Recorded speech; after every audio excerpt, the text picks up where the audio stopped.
يأتيك اليقين صدق الله العظيم. قال نبينا صلى الله عليه وسلم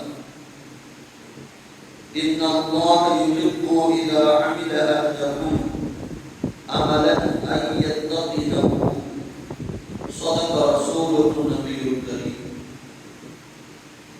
எல்லா புகழும் புகழ்ச்சியுமை படைத்தாலும் அல்லாஹ் ஒருவனுக்கு உரித்தாரது. நமது நாயகம் உயர்ந்த மேலான கண்மணி நாயகம் ஸல்லல்லாஹு அலைஹி வஸல்லம் அவர்கள் மீது அன்னார் வழிநடந்த அத்தனை சஹாபாக்கள், சுஹதாக்கள், சாலிஹீன்கள், நல்லவர்கள், வலிமார்கள், குறிப்பாக நாட்களில் சிறந்த நாளான இந்த ஜும்மா நாளன்று அல்லாஹ்வை தொழுது வணங்குவதற்காக அல்லாஹ்வுடைய பள்ளிக்கு விரைவாக வந்திருக்கும் அத்தனை நபர்கள் மீது, இனி இந்த அல்லாஹ்வின் சன்னிதானத்தை தேடி வருகிற அத்தனை இஸ்லாமிய உள்ளங்கள் மீது ஸலாத்தின் கருணையும் ஸலாமும் கீழற்றமும் உண்டாகட்டுமாக. ஆமீன். இன்ன தீன இந்தல்லாஹில் இஸ்லாம். அல்லாஹ்விடத்தில் ஒப்புக்கொள்ளப்பட்ட மார்க்கம் என்றால் அது இஸ்லாம் மட்டும்தான். அந்த இஸ்லாம் மார்க்கத்தில் வாழ்கிற நாம் இஸ்லாமிய மார்க்கத்திலே ஒவ்வாறாகக்கூடிய பாக்கியத்தின் அத்தனை பேருக்கும் அல்லாஹ் கண்ணியமிக்க அல்லாஹ்வின் நல்லடியார்களே, ஷவ்வால் மாதத்தில் இதில் 1446 ஆண்டின் 10வது மாதமான ஷவ்வால் மாதத்தில் 3வது ஜும்மாவில் நாம் அமர்ந்திருக்கிறோம். அல்ஹம்துலில்லாஹ். அல்லாஹ்வின் நல்லடியார்களே, இஸ்லாம் தான் அல்லாஹ்விடத்தில் ஒப்புக்கொள்ளப்பட்ட மார்க்கம். அந்த இஸ்லாம் மார்க்கத்தில் வாழ்கிற நாம் இஸ்லாமிய தலையாய கடமையாக இஸ்லாம் எதை வலியுறுத்துகிறது என்றால் அல்லாஹ்வை வணங்குவதை வலியுறுத்துகிறது. படைப்பின் நோக்கம் குறித்து அல்லாஹ் பேசுகிற பொழுது இப்படித்தான் பேசுகிறார். வமா கலகுதுல் ஜின்ன வல் இன்ஸ இல்லா லியஅபுதூன். மனிதர்களையும் ஜின்களையும் என்னை வணங்குவதற்காகவே நான் படைத்திருக்கிறேன். அவர்கள் படைக்கப்பட்டதின் நோக்கம் வேறு எதுவும் இல்லை என்று அல்லாஹ் திருமறையிலே கோடிட்டு காட்டுகிறார். அனந்தபெருமான் ஸல்லல்லாஹு அலைஹி வஸல்லம் அதைத்தான் போதிக்கிறார்கள். ஒருவர் இஸ்லாத்திற்குள் வருகிறார், லா இலாஹ இல்லல்லாஹ் முஹம்மது ரசூலுல்லாஹ் என்று கலிமா மொழி இஸ்லாத்திற்கு வருகிறார் என்றால் அவருக்கு இஸ்லாம் சொல்லுகிற முதல் கட்டளை இதுதான். அகீமுஸ் ஸலாத். தொழுகை என்கிற இபாதத்தை, வணக்கத்தை நீ நிறைவேற்று என்று செய்கிறது மார்க்கம் அவருக்கு சொல்லுகிறார். அப்போ ஒரு மனிதன் இஸ்லாமியராக பிறக்கிறார் அல்லது இஸ்லாத்திற்குள் வருகிறார், அவர்களுக்கு பிரதானமாக சொல்லப்படுகிற முதல் கட்டளை இதுதான். உங்களை அல்லாஹ்வை வணங்குவதற்காகத்தான், உங்களை அல்லாஹ் தன்னை வணங்குவதற்காகத்தான் படைத்திருக்கிறார். அதனால் நீங்கள் அல்லாஹ்வை வணங்குங்கள். வணக்கங்களின் பல வகை இருக்கிறது என்று இஸ்லாம் மார்க்கம் வணக்கங்களின் பல குணங்களை இஸ்லாம் சொல்லியிருக்கிறது. தொழுகை இருக்கிறது, நோன்பு இருக்கிறது, தான தர்மம் செய்வதால் நீங்கள் இறைவனை இபாதத்துகளை செய்வதற்கான எல்லா கூலிகளையும் பெறுவீர்கள். ஹஜ் என்கிற அமல் இருக்கிறது, தர்மம் செய்கிற அமல் என்கிற ஒரு அமல் இருக்கிறது, ரமலான் மாதத்தில் ஏகப்பட்ட நல்ல அமல்கள் இருக்கிறது. இப்படி இபாதத்துகள் குறித்து இஸ்லாமியர்களுக்கு அதிகமாக போதிக்கப்படுகிறது. ஏனென்றால் இஸ்லாத்தின் நோக்கமே அல்லாஹ்வை வணங்குவதுதான். அதனால்தான் மனிதர்கள் படைக்கப்பட்டதின் நோக்கத்தை அல்லாஹ் வணக்கத்திற்காக என்று அல்லாஹ் சொல்கிறார். அதை அல்லாஹ் திருக்குர்ஆனில் ஒரு இடத்தில் இப்படி பறைசாற்றுகிறார். வஅபுது ரப்பக ஹத்தா யஅதியகல் யகீன். வஅபுது ரப்பக, உங்கள் இறைவனை நீங்கள் வணங்குங்கள், அதற்கான எல்லையை அல்லாஹ் நிறுவுகிறார். உங்கள் இறைவனை நீங்கள் வணங்குங்கள். எதுவரைக்கும் தெரியுமா? ஹத்தா யஅதியல் யகீன், உங்களுக்கு மரணம் வருகிற வரை நீங்கள் இறைவனை வணங்கிக் கொண்டே இருங்கள் என்று அல்லாஹ் சொல்கிறார். அப்போ இஸ்லாமியராக பிறந்திருக்கிறார், அல்லது இஸ்லாமியராக மார்க்கத்திற்குள் நுழைகிறார். அவருக்கு போதிக்கப்படுகிற உன்னதமான கட்டளை இதுதான். நீங்கள் மரணம் வருகிறவர், நீங்கள் மரணிக்கிறவர், உங்களுக்கு மரணம் ஏற்படுகிறவரை நீங்கள் அல்லாஹ்வை வணங்கிக் கொண்டே இருக்க வேண்டும் என்பதை அல்லாஹ் என்ன செய்கிறான்? கட்டளையாக சொல்கிறார். அப்ப அல்லாஹ்வை வணங்குவதற்கான வணக்க வழிபாடுகளில் எது எல்லை என்றால், எப்பொழுது அதனுடைய எல்லை முடியும் என்றால், டெஸ்டினேஷன் எது என்றால் அது மரணம், நம்முடைய மரணம். அப்ப நம்முடைய மரணம் வருகிற வரை நாம் அல்லாஹ்வை வணங்கிக் கொண்டே இருக்க வேண்டும். அந்த வணக்கங்கள் எப்படிப்பட்ட பயன்களை தருகிறது என்பதை அல்லாஹ் அழகாக குர்ஆனில் சொல்கிறார். நீங்கள் மரணிக்கிற வரை வணங்குங்கள். அப்படி வணங்கினீர்கள் என்றால் மரணம் வரைக்கும் வர இருக்கிற உங்கள் வாழ்க்கை இவ்வுலகம், இதுவும் உங்கள் மரணத்திற்கு பிறகு உங்களுக்கு நேர இருக்கிற நாளை வறுமை வாழ்க்கை, இந்த ரெண்டையும் எது வெற்றியாகும் என்றால் உங்களுக்கு மரணம் வருகிறவரை நீங்கள் வணங்கிய வணக்கங்கள் தான் உங்களுக்கு வெற்றியாக இருக்கும் என்றால் தாராளமாக சொல்கிறார். மன் அமில சாலிஹன் மின் தகரி வ உன்ஸா வ ஹுவ முஃமின், முஃமினான ஆணோ பெண்ணோ அவர் நல்ல அமல்கள் செய்து அழகான முறையில் தன்னுடைய வாழ்க்கையை ஆக்கினார் என்றால் இந்த உலக வாழ்க்கை அவருக்கு நன்மம் மிக்கதாக, மகிழ்ச்சி மிக்கதாக நான் ஆக்குகிறேன் என்று அல்லாஹ் சொல்கிறார். நம்முடைய வணக்கங்கள் தான் நம்முடைய வாழ்க்கையை தீர்மானிக்கிறது. அது உலக வாழ்க்கையை தீர்மானிப்பது எது? நம்முடைய வணக்கங்கள். நம்முடைய வாழ்க்கை அழகானதாக, மனநிலை பெற்றதாக எது ஆக்கும் என்றால் நம்முடைய வணக்கங்கள். நீங்கள் நினைக்கலாம், கோடி கோடியாக பணம் சம்பாதித்தோம், சொத்துக்களை சம்பாதித்து வாழ்கிற வாழ்க்கைதான் மகிழ்ச்சியான வாழ்க்கை என்று எண்ணிக்கொண்டிருக்கிறா? அதை அல்லாஹ் திரும்ப என்று சொல்கிறார், அது அல்ல நிம்மதியான வாழ்க்கை.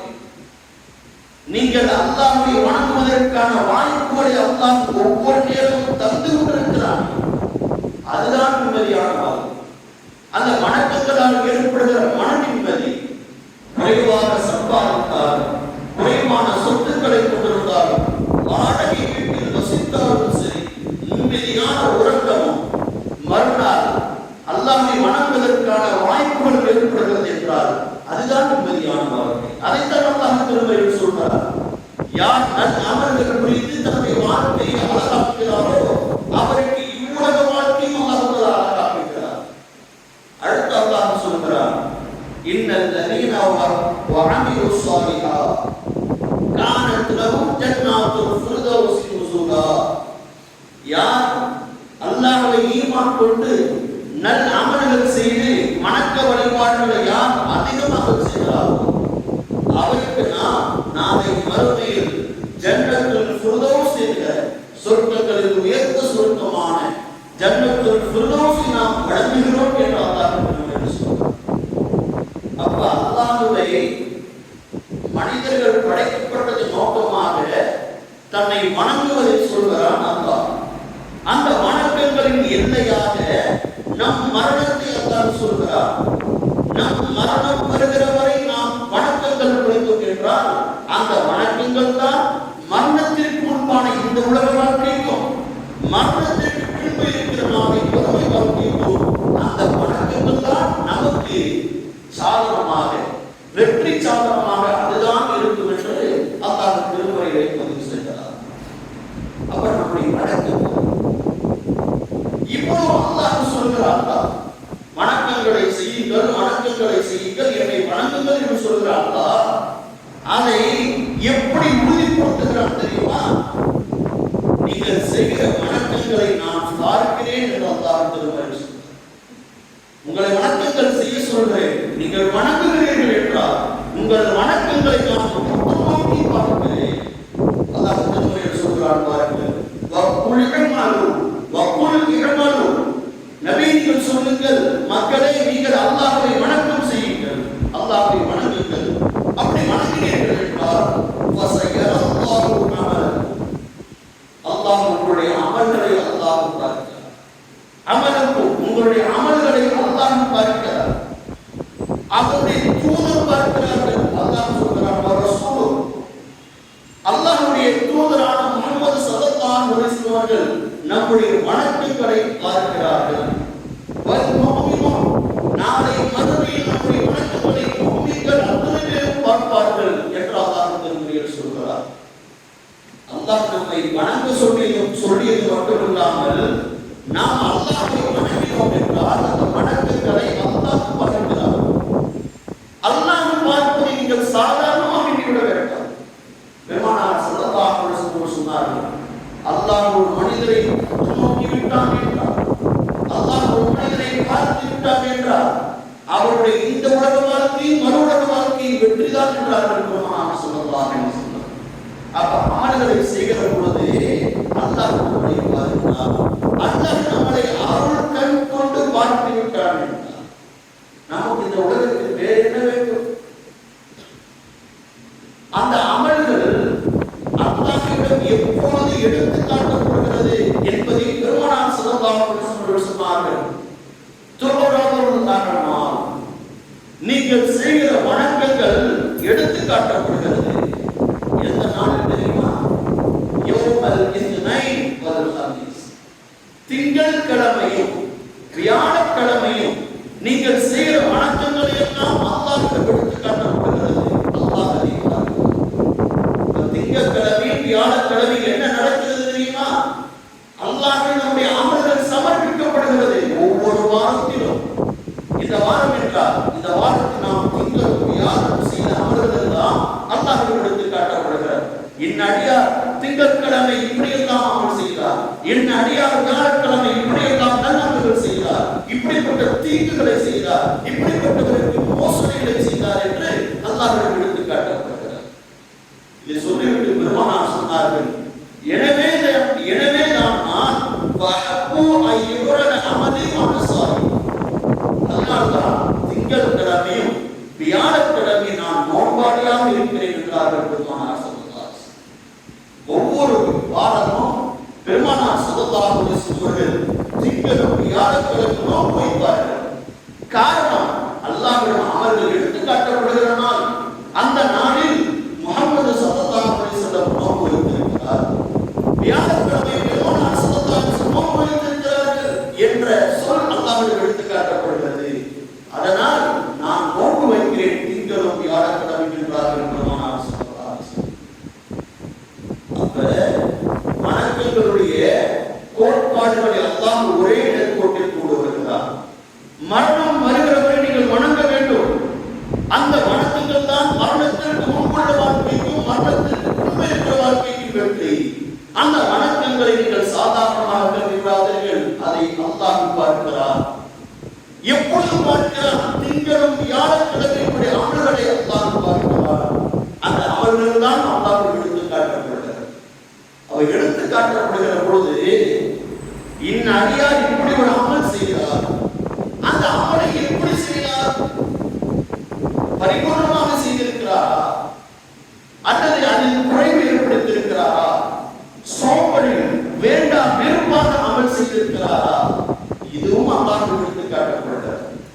அதனால்தான் பெருமானார் ஸல்லல்லாஹு அலைஹி வஸல்லம் சொன்னார்கள், இன்னல்லாஹ யுஹிப்பு இதா அமல அஹதுக்கும், உங்களில் ஒருவர் ஒரு அமலை செய்தார், ஒரு அமலை நீங்கள் செய்ய நினைக்கிறீர்கள் என்றால் பெருமானார் சொன்னார்கள், ஐயத்தகினோஹு, அதை நேர்த்தியாக, அந்த அமலை நேர்த்தியாக சரியான முறையோடு நீங்கள் அமலை செய்யுங்கள். அப்படி அமல் செய்வதை அல்லாஹ் விரும்புகிறார். நம்முடைய அமல்கள் எல்லாம் அல்லாஹ்விடத்தில் திங்கட்கிழமை வியாழக்கிழமை எடுத்து காட்டப்படுகிறது.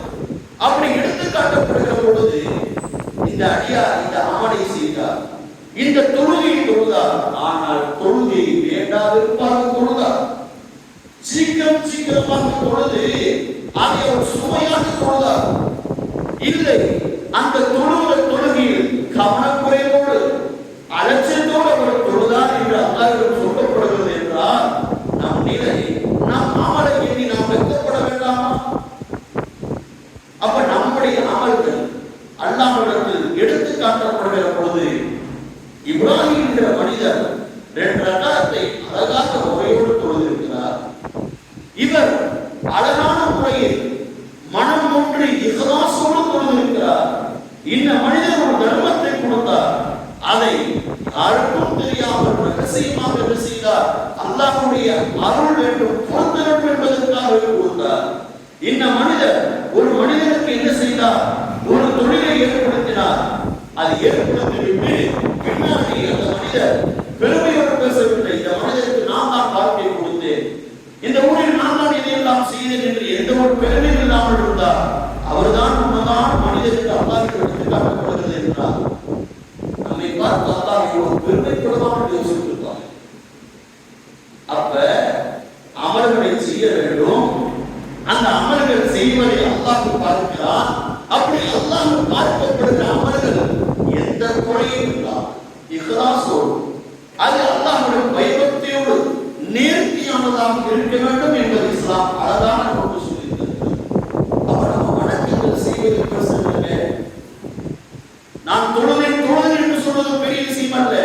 நான் தொழுத 2 ரக்காத்தும் சரியாக முறையாக இஹ்லாஸோடு தொழுதேன் என்று சொல்வதுதான் அல்லாஹ்விடத்தில் பெருமதிக்குரியது. அதைத்தான் அல்லாஹ் விரும்புகிறான் என்று பெருமானார் ஸல்லல்லாஹு அலைஹி வஸல்லம் அவர்கள் நமக்கு சொல்லித் தருகிறார்கள். அதை அல்லாஹ் திருமறையிலே சொல்கிறார்.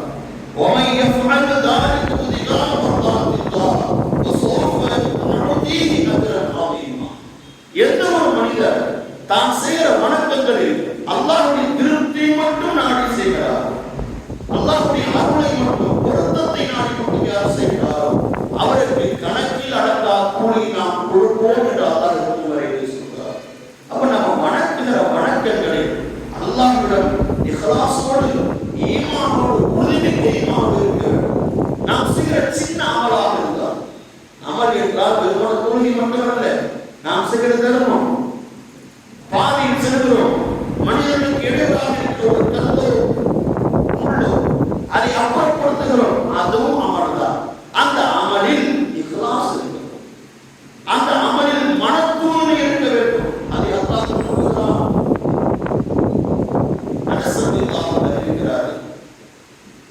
அபூ அல்லகுல் அன்சாரி என்ற ஒரு தோழர் இருக்கிறார். ரசூலுல்லாஹி ஸல்லல்லாஹு அலைஹி வஸல்லம் மிக பேணுதலான மனிதர், இஹ்லாஸோடு வாழ்ந்தவர், பெருமையாளர், பணத்திற்கு அவருக்கு பஞ்சம் இல்லை, பெரும் தொழிலதிபர். அந்த அபூ அல்லகுல் அன்சாரி என்ற தோழர் ஒரு வியாபாரத்திற்காக சென்றார். வியாபாரத்திற்கு சென்று கொள்முதல் எல்லாம் செய்துவிட்டு பெரும் லாபத்தை எடுத்து கொண்டு வருகிறார். வருகிற வழியிலே ஒரு பொருளை என்ன செய்கிறார்? அவர்களை வழிமறிக்கிறார். அந்த சஹாபி வழிமறித்தவர் அபூ அல்லக் அன்சாரி ரலியல்லாஹு அன்ஹு இருந்த எல்லா பொருளையும் அவர் என்ன செய்கிறார்? பொருளை எடுத்துக்கிறார், எல்லாத்தையும் எடுத்துக்கிறார். தன்னுடைய ஆட்கள் வந்து சொல்லுகிறார். இப்போ கடைசியாக அந்த சஹாபியுடைய கழுத்தில் வாளை வைக்கிறார். அந்த சஹாபி அவர்கள் கேட்டார்கள், நீதான் பொருளையெல்லாம் எடுத்துக் கொண்டாயே, ஏன் என்னை கொல்ல பார்க்கிறார்? என் பொருளையெல்லாம் அபகரித்து விட்டார், என்னை விட்டு நான் ஊருக்கு சென்று விடுகிறேன். இல்ல, அதையும் என் பாலிசி தெரியுமா? கொள்ளை எடுத்து விட்டு யாருக்கு கொள்ளை எடுக்கணும் அவனை போட்டு தருவதுதான் என்னுடைய பாலிசி. இவர்கள் பார்க்கிறார்கள், சரி நமக்கு ஷஹீதுடைய வீரமரணம் வந்திருக்கிறது, நாம் என்ன செய்து விடலாம், அல்லாஹ்விடம் சென்று விடலாம் என்று முடிவெடுக்கிறார்கள். எடுத்துவிட்டு சரி நான் ஒரு 4 ரக்காத்துகள் தொழுது கொள்கிறேன் என்று அனுமதி கேட்கிறார்கள். அந்த அன்சாரி சொன்னார், 4 ரக்காத் தானே சாக போற தொழுக அப்படின்னு அவன் சொல்கிறார். இவர்கள் 4 ரக்காத்துகள் தொழுகிறார்கள். அபூ அல்லகுல் அன்சாரி ரலியல்லாஹு அன்ஹு 4 ரக்காத்துகளை விட்டு அல்லாஹ்விடம் கரம் ஏந்துகிறார்கள். யா வதூத் யா தல் அர்ஷில் மஜீத் யா ஃபஆல் லிமா யுரீத். இப்படி அல்லாஹ்வை அழைத்து கூவுகிறார்கள். அர்ஷின் அதிபதியே, கண்ணியமானவனே, நினைத்ததையெல்லாம் செய்பவனே, இப்படி அல்லாஹ்வை புகழ்ந்து பேசி அல்லாஹ்வுக்கு துஆ கேட்கிறார்கள். அல்லாஹ்வே, உன் அதிகாரத்தில் நான் கேட்கிறேன், உன்னுடைய அதிகாரத்தில் தான் அந்த உலகமே இருக்கிறது. இதோ இப்படி ஒரு கொலையை என்ன செய்திருக்கிறான், என்னை இப்படி பிடித்து வைத்திருக்கிறான், எனக்கு அவை அளிப்பார், எனக்கு பாதுகாப்பு வழங்குவார்களாக என்று துஆ கேட்டுக்கொண்டே இருக்கிறார்கள். துஆவை இருந்து கையை கீழே இறக்கவே இல்லை, துஆ கேட்டுக்கொண்டே இருக்கிறார்கள். சிறிது நேரம் படார் என்ற ஒரு சப்தம், துஆவை திரும்பி பார்க்கிறார்கள்.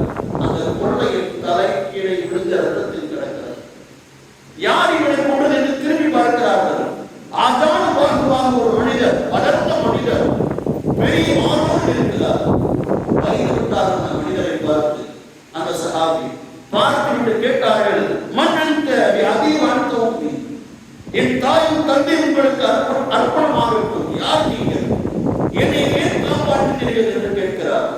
அப்பொழுது அந்த மோட்டத்தனமான ஆதார பாகுவாக இருக்கிற அந்த உயர்ந்த மனிதர் சொல்கிறார், நான் மனிதன் அல்ல, மனித ரூபத்தில் வந்திருக்கிற மாணவர், 4ஆம் வானத்திலிருந்து உனக்காக நான் அனுப்பப்பட்டிருக்கிறேன், 4ஆம் வானத்திலிருந்து உனக்காக நான் அனுப்பப்பட்டிருக்கிறேன். நீ கேட்டாய் ஒவ்வொரு துவா, ஒவ்வொரு அனைத்துக்கும் ஒரு வானம் அதிர்ந்தது. யாவதூது என்று சொன்னாய், முதல் வானம் அதிர்ந்தது. யாதல் அரிசின் மதில் என்று சொன்னாய், 2ஆம் வானம் அதிர்ந்தது. 7 வானங்களும் அதிர்ந்து அரிசின் அதிபதியான அல்லாஹ் என்ன செய்தார், அதோ ஒரு அடியார் மனத்தூய்மையோடு இஹ்லாஸோடு என்னை அழைக்கிறார், அவனுக்கு நீ உதவி செய்து அல்லாஹ் என்னை அனுப்பினார். அனுப்பிவிட்டு அல்லாஹ் உனக்கு என்ன செய்ய சொன்னார், இதே இஹ்லாஸோடு இரு என்று சொன்னார் என்று சொல்லிவிட்டு அவர் மறைந்து விட்டார். இந்த வரலாறை அந்த சஹாபி அறிவிக்கிறார்கள். அந்த சஹாபி அறிவித்ததை அனஸில் அறிவித்து சொல்கிறார்கள். எந்த ஒரு மனிதர் அல்லாஹ்வுடைய உதவியை நாடுகிறாரோ, நான் ரக்காத்து தொழுது இந்த துஆவை அவர் கேட்கட்டும், கேட்டால் அவருக்கு அல்லாஹ் என்ன செய்கிறார், எப்படிப்பட்ட ஆபத்தாக இருந்தாலும் அந்த நேரத்தில் அல்லாஹ் உதவி செய்வார். நாம் விளங்க வேண்டியது இதுதான். ஒரு இஹ்லாஸோடு ஈமானிய உணர்வோடு அல்லாஹ்விடம் இருகரம் ஏற்றிருக்கிறார் என்றால் அந்த இருகரம் இறங்குவதற்கு முன்பதாக அல்லாஹ்வுடைய உதவி வந்திருக்கிறது. அப்ப நம்முடைய வணக்கங்கள் எப்படி நாம் அமைத்துக் கொள்ள வேண்டும், நம்முடைய வணக்கங்களை நாம் எப்படி எல்லாம் அமைத்துக் கொள்ள வேண்டும் என்பதற்கு மிகப்பெரிய எல்லாவற்றுக்கும் மேலாக நாம் செய்கிற வணக்கங்கள் அழிந்து போகாமல் இருக்க வேண்டும் என்றால் எப்படி வெளியரங்கமாக நல்லவர்களுக்கும் நாம் வேஷம் காட்டிக் கொள்கிறோமோ அப்படி அல்லாமல் தனிமையிலும் நாம் அல்லாஹ்வை செய்ய வேண்டும், வணங்க வேண்டும். தனிமையிலும் அல்லாஹ்வை பயந்து வாழ வேண்டும்.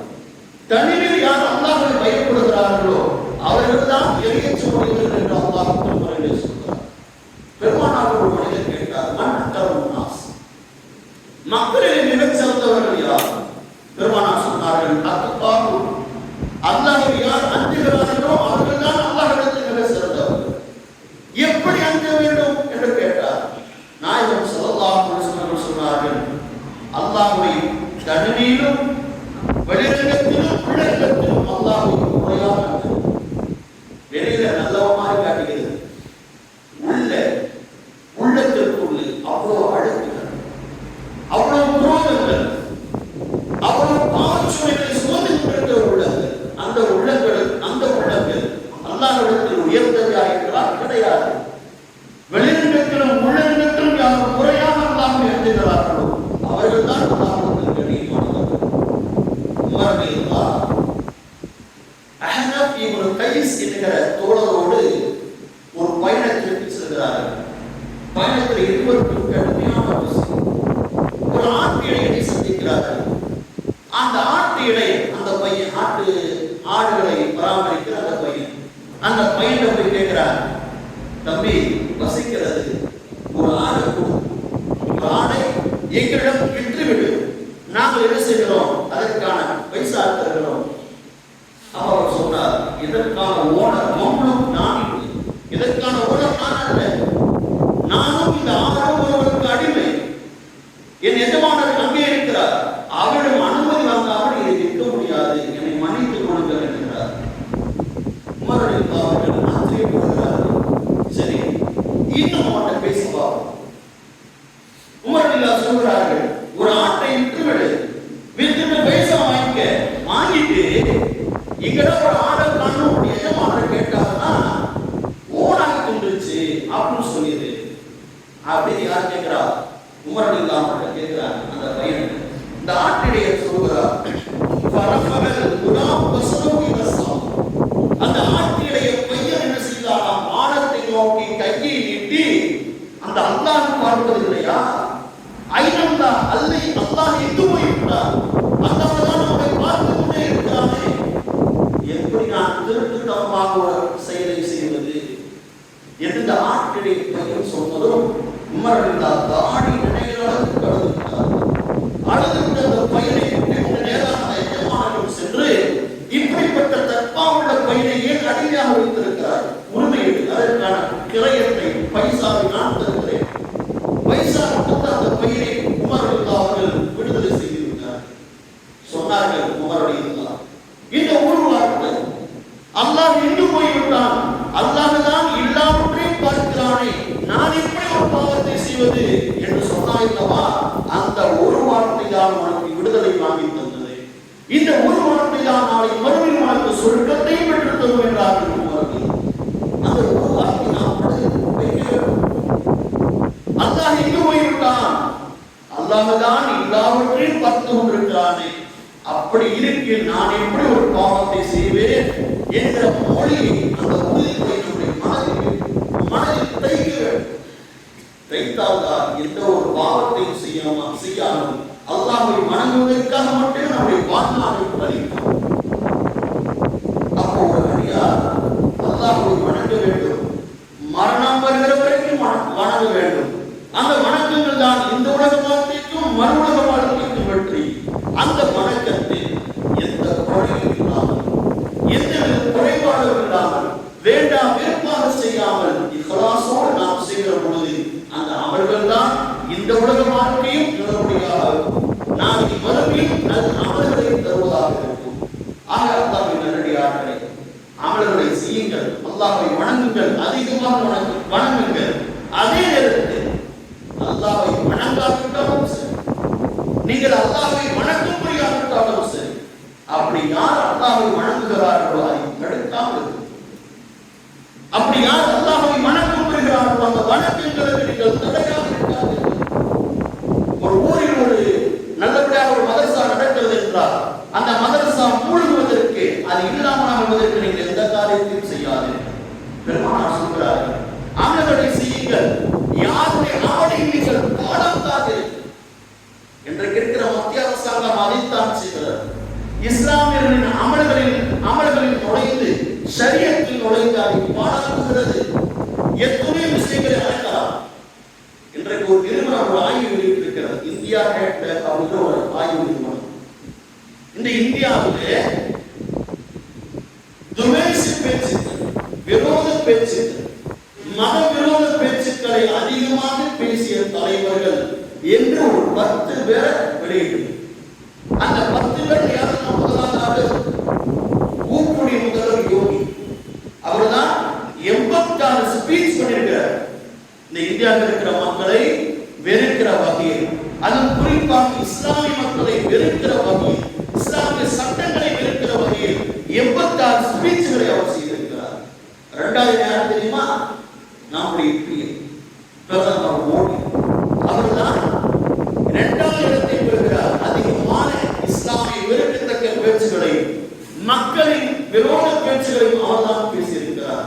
3வது இடம் உள்துறை அமைச்சர். 3 இடம் யார் இருப்பாரு? அந்த 10 இடத்துல யார் இருக்கிறானா? இந்த கட்சியை சேர்ந்தவர்கள். 10 ஆட்சியாளர்கள், அத்தனை பேர், 3 பேர் சிஎம், ஒரு நாட்டுடைய சிஎம். அந்த நாட்டுடைய மக்களின் விரோதத்தை வளர்ப்பதற்காக இஸ்லாமிய வெறுப்பு பேச்சுகளை பேசிய 3 பேர் சிஎம் ஆகிறார். 10 பேர் லீடர்கள், அந்த கட்சியின் லீடர். இஸ்லாமிய மக்களையும் இஸ்லாமிய அமல்களையும் அமல்கள் செய்வதும் எப்படி பாராட்டுகிறார்கள் என்று பாருங்கள். அப்படி ஒரு வகைதான் நடந்திருக்கிறது. 52,000 ஹஜ் பயணிகளுடைய ஹஜ் யாத்திரையை இன்றைக்கு வீணாகி போகிறது. இந்தியாவில் இருந்து 1,75,000 ஆண்டுகள் பயணம் செய்திருக்கிறார்கள்.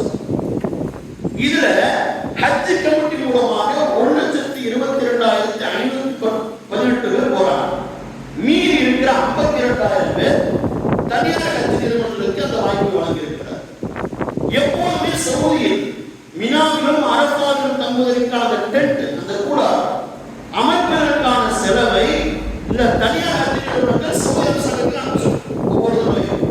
ஆனா இந்த வாட்டி இந்த மத்திய அரசாங்கம் என்ன செஞ்சுச்சுன்னா, நீங்க அனுப்பாதீங்க, ஹஜ் கமிட்டி, இந்தியாவுடைய ஹஜ் கமிட்டி அந்த நிறுவனத்துக்கு நீங்க கொடுத்துருங்க, இவங்க என்ன செய்வாங்க, பே பண்ணிடுவாங்க. ஒரு சட்டத்தை சொல்லிச்சு. இவங்க கூட என்ன செஞ்சாங்க, தனியார் ஹஜ் நிறுவனங்கள் பல பொறுப்புகள் இருக்கிறது, பணத்தை கொடுத்துட்டாங்க. ஆனா நம்ம ஹஜ் கமிட்டி, மத்திய அரசாங்கத்தினுடைய பொறுப்புகள் இருக்கிற ஹஜ் கமிட்டியுடைய அந்த பொறுப்பில் இருப்பவர்கள் சவுதி அரசாங்கம் கொடுத்த அந்த கால கெடுவிற்குள் இவர்கள் பணம் செலுத்தவில்லை. அதனால் இந்த 52,000 பேருடைய ஹஜ் யாத்திரைக்கான மினா அரபாவில் தங்குகிற கூடாரங்கள் ஏற்படுத்தாமல் இருக்கிறார்கள் சவுதி அரசாங்கம். 52,000 ஹஜ் பேருடைய அந்த ஹஜ்ஜிங்கிற அமல் யார் பாராட்டினா? இந்த மத்திய அரசாங்கம்.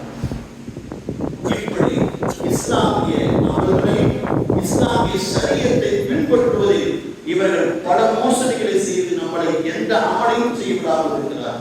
இவர்கள் தவறு என்றால் நம்மிலும் சில பேர்கள் இருக்கிறார், நம்ம கூடவே நாமும் சில பேர்கள் இருக்கிறார்கள். சக மனிதர் அமல்கள் செய்ய பொறுப்புகிற பொழுது, நல்ல அமல்கள் செய்கிற பொறுப்புகிற பொழுது அந்த அமலை செய்ய விடாமல் தடுப்பது.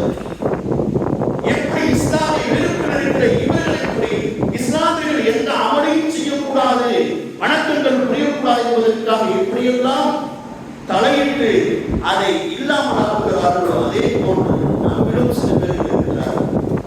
அல்லாஹ் வணக்கங்கள் முறையாக நடைபெறுவதற்கும் சக மனிதனுடைய அமல்களை பாராட்டுவதற்கும் நாம் சில நேரங்களில் சில காரியங்களை செய்து வருகிறோம். அல்லாஹ் நம்மை பாதுகாக்க வேண்டும்.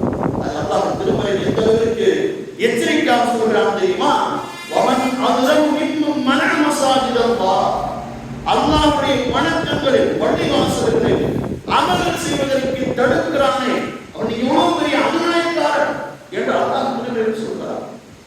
அப்ப இஸ்லாமியருடைய வணக்கங்களை தடைபடுவதற்கு யாரெல்லாம் செயல்கள் செய்கிறானோ அவன் மிகப்பெரிய அநியாயம். அந்த அநியாயத்திற்கு அல்லாஹ்விடத்தில் அவன் பதில் சொல்லியாக வேண்டும். எந்த வணக்கங்கள் எல்லாம் இஸ்லாமிய வணக்கங்கள் தடையாகுவதற்கு யாரெல்லாம் காரணமாக இருக்கிறார், அமல்கள் பாராட்டுவதற்கு யாரெல்லாம் தடையாக இருக்கிறார், பாராட்டுவதற்கு யாரெல்லாம் செயல்கள் செய்கிறார்களோ அவர்களெல்லாம் அநியாயக்காரர்கள். அவர்கள் செய்த அநியாயத்துக்கு நாளை வருகிற அல்லாஹ்விடத்தில் சொல்லியாக வேண்டும். இஸ்லாமிய வெறுப்பையும் அவர்களுடைய மனதுகளில் அல்லாஹ் அதை நீக்குவானாக. நாம் வாழுகிற காலத்தில் முடிந்த அளவிற்கு அல்லாஹ்வை முறையாக வணங்க வேண்டும். அப்படி வணங்காவிட்டாலும் சரி, வணக்கங்கள் நடைபெறுகிற இடத்தில் நாம் எந்த ஒரு இடத்திலும் செய்யாமல், அமல்கள் நடைபெறுவதற்கு உண்டான எந்த ஒரு தகாத வேலையும் செய்யாமல், நாம் செய்யாவிட்டாலும் பல இடங்களில் அமல்கள் நடைபெறுகிறதா, தாராளமாக நடைபெறும் என்கிற நோக்கத்தில் நாம் சில நேரங்களில் நிதானமாக இருக்க வேண்டும். அல்லாஹ்விடத்தில் நாம் முறையாக அமல் செய்து அந்த அமல்கள் அல்லாஹ்விடத்தில் இஸ்லாமோடு செய்து அதை அல்லாஹ் முழுமையாக ஏற்றுக்கொள்வதற்கு உதவுவான். உங்களுக்கும் எனக்கும் தோல்வி செய்வானாக. அஸ்ஸலாமு அலைக்கும் வரஹ்மத்துல்லாஹி வபரகாத்துஹு.